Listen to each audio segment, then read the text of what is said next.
কবিগুরু রবীন্দ্রনাথ ঠাকুরের শেষের কবিতার ভালো লাগার কিছু লাইন।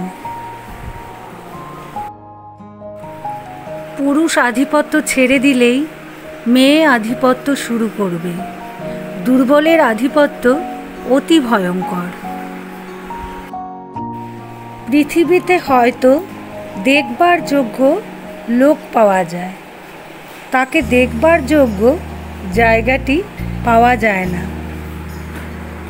মেনে নেওয়া আর মনে নেওয়া, এই দুয়ের তফাৎ আছে। যা আমার ভালো লাগে তাই আরেকজনের ভালো লাগে না, এই নিয়েই পৃথিবীতে যত রক্তপাত। নাম যার বড় তার সংসারটা ঘরে অল্প, বাইরেই বেশি। নামজাদা মানুষের বিবাহ স্বল্প বিবাহ, বহু বিবাহের মতোই গর্জিত।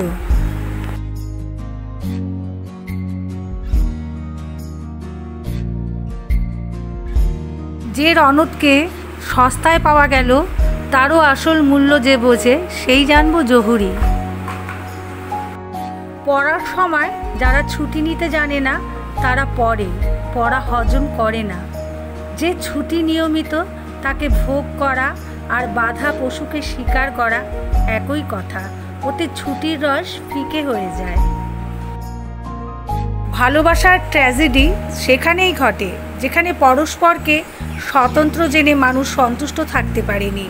নিজের ইচ্ছা অন্যের ইচ্ছে করবার জন্য যেখানে জুলুম, যেখানে মনের করি আপন মনের মতো করে বদলিয়ে অন্যকে সৃষ্টি করে।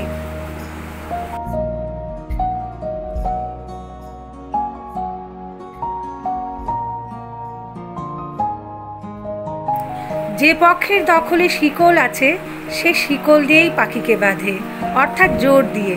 শিকল নেই যার সে বাঁধে আফিম খাইয়ে, অর্থাৎ মায়া দিয়ে। শেকলওয়ালা বাঁধে বটে কিন্তু ভোলায় না, আফিম আলী বাঁধেও বটে ভোলায়ও। মেয়েদের কৌটো আফিমে ভরা, প্রকৃতি শয়তানি তার যোগান দেয়।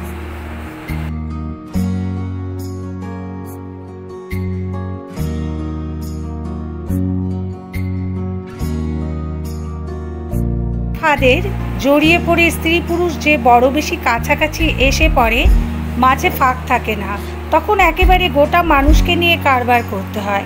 নিতান্ত নিকটে থেকে কোনো একটা অংশ ঢাকা রাখবার জো থাকে না।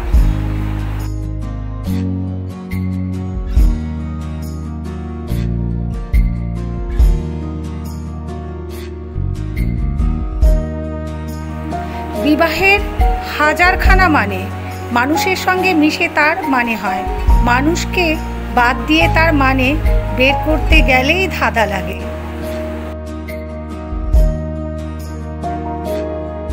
মেয়েদের ভালো লাগা তার আদরের জিনিসকে আপন অন্দরমহলে একলা নিজেরই করে রাখে, ভিড়ের লোকের কোনো খবরই রাখে না।